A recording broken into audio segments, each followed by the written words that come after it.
Bismillahirrahmanirrahim. Alhamdulillahi Rabbil Alamin. Wa sallallahu nabiyina Muhammad wa ala alihi wa ashabihi wa man tabi'ahum ila yaumiddin amma ba'd. Assalamualaikum warahmatullahi wabarakatuh.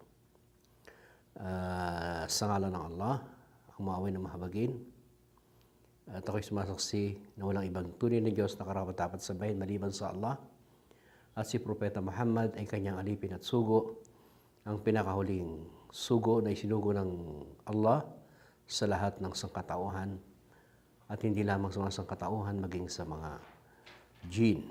Ang jinn na tinatawag, ito yung mga espiritu. So ang aking ibabahagi sa inyo sa ngayon ay ang si Jesus na anak ni Maria. Dahil karamihan sa mga Kristiyano na ang kanilang paniniwala na si Jesus ay anak ng Diyos. So ang banal na Quran, ito ang kahuli-hulihang kapahayagan na ipinahayag ng Allah subhanahu wa ta'ala sa Propeta Muhammad sallallahu alaihi wasallam. Hanggang sa ngayon, ang banal na Quran, ito ay nananatili sa kanyang orihinal na anyo. Ito ay hindi na bago o nadagdagan o nabawasan man. At ito ay ipinangako ng Allah subhanahu wa ta'ala na kailanman ito ay hindi mababago. Ito ay hindi makukuran. So ang banal na Quran ay nagbigay ng pahayag tungkol sa katauhan ni Jesus, kung sino siya. 14 na daang taon na ang nakakalipas, ito ay ipinahayag na ng Allah subhanahu wa ta'ala ang katauhan ni Jesus na ating mababasa sa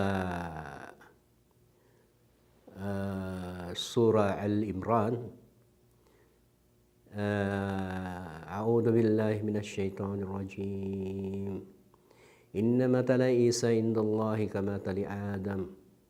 Khalaqahu min turabin thumma qala lahu kun fayakun.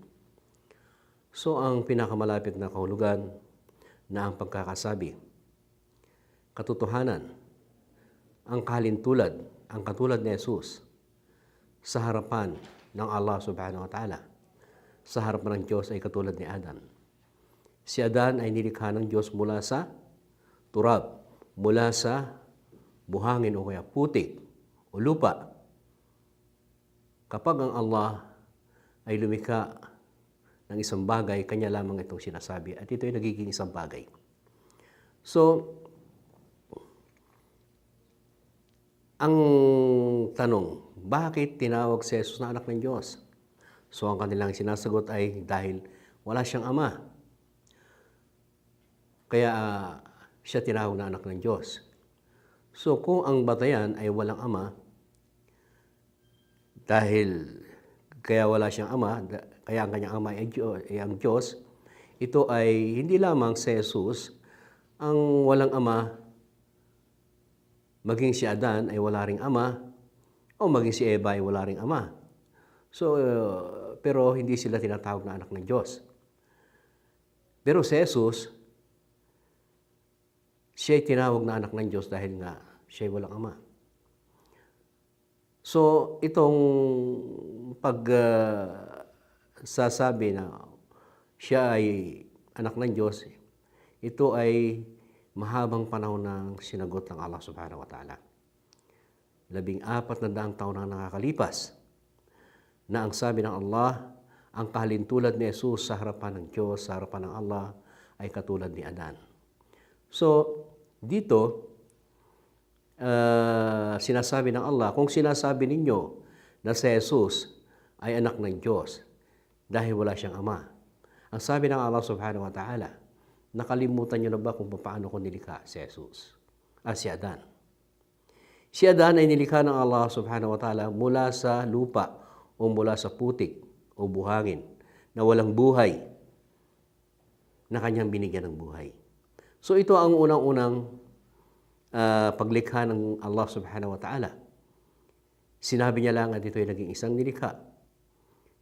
So ang turab o ang putik o lupa ay walang buhay.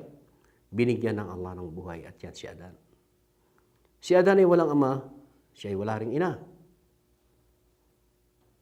So, ito ang unang-unang paglikha ng Diyos, ng Allah. Pangalawa ay pinakita niya rin ang isa pang uri ng paglikha mula kay Adan, mula sa kanyang tagliran na tadyang, habang siya ay natutulog, doon nilikha ng Allah subhanahu wa ta'ala si Eva.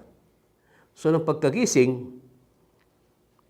ni Adan, meron na siyang kasama, isang napakagandang babae. At yan si Eva. So, si Eva ay walang ina. At si Adan ay walang asawa. Ito ang pangalawang uri ng paglikha ng Allah subhanahu wa ta'ala. So, ang pangatlo, muli na naman ipinakita ng Allah subhanahu wa ta'ala kung paano siya lumikha.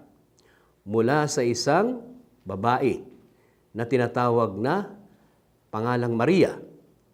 Si Maria ay isang dalaga, wala siyang asawa, dumating sa kanya ang anghel, si Anghel Gabriel, na sinabi na sa lahat ng babae ikaw ay pinili ng Diyos. Ikaw ang pinili ng Allah sa lahat ng babae. At ikaw ay mabubuntis, magkakaroon ka ng anak. So ang sabi ni Maria, paano ako magkakaanak? Wala naman akong nakikilalang lalaki. Dahil si Maria ay lumaki siya sa loob ng bahay. Hindi siya lumalabas. Maging ang kanyang pagkain ay nanggagaling sa langit. Na tinanong siya ni Zakaria, O Maria, saan ka kumukuha ng pagkain? Ang sabi ni Maria, ang ala nagkakaloob sa gusto niya pagkalooban. So, kaya nung dumating si Anghel Gabriel, na ibinalita sa kanya na siya ay mabubuntis, magkakaroon ng anak. So, nagulat si Maria, paano ako magkakaroon ng anak? Paano ako mabubuntis? Wala naman akong nakakaharap na lalaki. So, sabi ng anghel, kahit na, basta sinabi ng Allah, ito ay mangyayari. Kaya siya ay nabuntis. So, hanggang sa ay nanganak at pinangalan ng Jesus. So dito, mula kay Adan, hanggang kay Eva at kay Maria, ito'y walang sexual na o pagtatalik na nangyari. Walang sexual relation. Dito, pinakikita ng Allah subhanahu wa ta'ala na sa anumang paraan ay kaya niyang lumikha. Kung ating titingnan ang universe, ang kalawakan at ang mga planeta, ito ay nilikha ng Allah subhanahu wa ta'ala. Sinabi niya lang at ito ay naging isang nilikha. So, ang pagkakalikha niya sa tao ay sa salita lamang. Kaya si Maria, wala siyang asawa, pero siya ay nabuntis dahil sa salita ng Allah subhanahu wa ta'ala. At siya ay nagkaroon ng anak, at si Jesus. Si Jesus walang ama, pero meron siyang ina. Una, walang ama, walang ina, si Adan. Pangalawa, walang ina, si Eva. Pangatlo, walang ama. At yan si Jesus. So itong tatlong ito, ng uri ng pagkakalikha, ito ay walang relasyon na pagtatalik na nangyari. Ito ay sa pamaraan sa salita ng Allah subhanahu wa ta'ala. Kaya sila ay nag-isang nilikha. Yung pang-apat, mula sa lalaki at sa babae. Meron siyang tatay at meron siyang nanay. At tayo na yon. Meron tayong tatay at meron tayong nanay. So ito, lahat ng ito ay nilikha ng Allah subhanahu wa ta'ala. Kaya, hindi marapat na tawagin mong anak ng Diyos, Jesus, dahil kung meron mang karapat-dapat na tawagin anak ng Diyos, dapat ay si Adan. Dahil si Adan ay wala siyang ama at wala rin siyang ina. Pero bakit si Jesus lamang tinatawag na anak ng Diyos? Ngayon ang tanong, sinabi ba ni Jesus na siya ay anak ng Diyos? Meron ba tayong may ipakikita mula sa Biblia na sinabi ni Jesus na siya ay anak ng Diyos? Sinabi ba ni Jesus na siya ay Diyos at yung sambahin. Wala rin tayong may pakikita sa Biblia. Bagkus ang sinasabi ni Jesus, siya'y anak ng tao, siya'y anak ni Maria. Yan ang ating matutunghayan sa pahina ng Biblia. At ang kanyang itinuturay, sambahin mo lamang ang nag-iisang tunay na Diyos. Katulad ng mababasa natin sa Juan 17:3. Ang sabi, ito ang buhay na walang hanggan, ang kilalaning kanila na iisa at tunay ni Diyos, at si Jesus ay iyong sugo lamang. So ito ay napakaliwanag na sinabi ni Jesus. Ito ang daan patungo sa paraiso. Sa buhay na walang hanggan. Ano yun? Kilalanin kanila na iisa at tunay ni Diyos. Kilalanin mo lamang ang nag-iisa at tunay ni Diyos. At kilalanin mo rin si Jesus bilang sugo. Ganon din ang sinasabi ng Propeta Muhammad sallallahu alaihi wasallam. Sumakanya nawa ang pagpapala ng Allah. Ano ang sabi ni Propeta Muhammad? Asyhadu an la ilaha illallah wahdahu la syarika lah wa asyhadu anna Muhammadar Rasulullah. Ako'y sumasaksi na walang ibang tunay ni Diyos maliban sa Allah, at ako ay sugo ng Allah.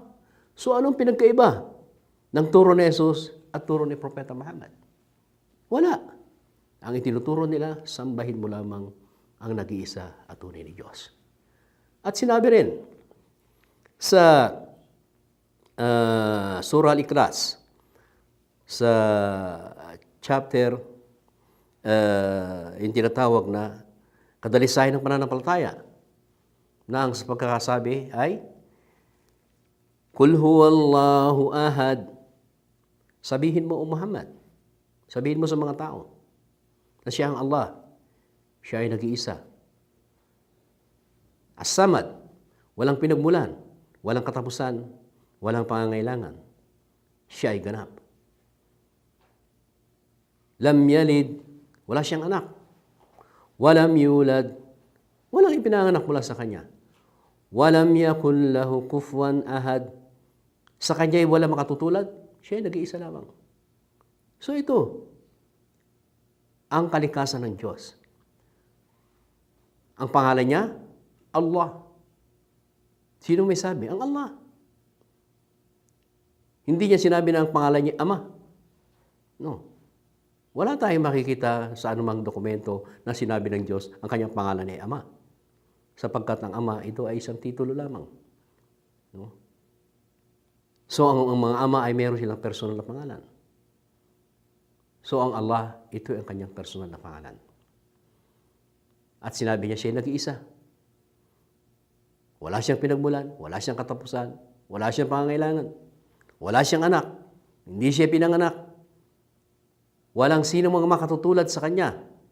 Siya ay nag-iisa lamang. So ito ang kalikasan ng Diyos na lumikha kay Adan, lumikha kay Eva, at lumikha kay Jesus, kay Maria, at lumikha sa ating lahat. Ang Allah subhanahu wa ta'ala.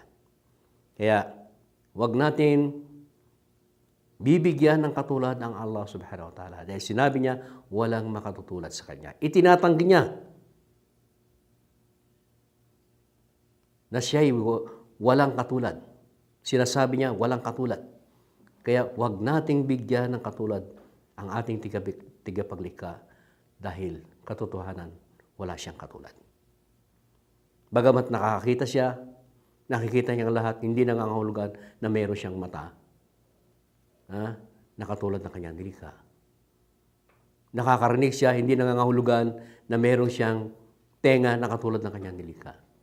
At sinabi pa ng Allah, Laysa kamithlihi shay. Siya ay walang katulad. Kaya, ang dapat nating kilalanin ay yung lumikha sa atin. Hindi yung nilikha ng Allah subhanahu wa ta'ala. Dahil ang layunin kung bakit tayo narito sa ibabaw ng mundo ay para sambahin lamang siya. Kilalanin, tawagan, pasalamatan, at hingan ng tulong.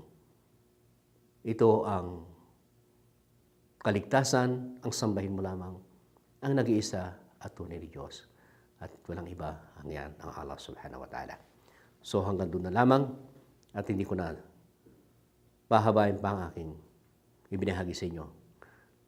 Ang masabi ko lamang, magbukas po tayo ng isipan, magsaliksik, magtanong, dahil doon sa kabilang buhay, kapag ikaw ay namatay na ang paniniwala mo na si Jesus ay anak ng Diyos, ikaw ay paparusahan ng ating tingapagkila. Wa sallallahu nabiyina Muhammad wa ala alihi wa sahbihi ajmain walhamdulillahi rabbil alamin.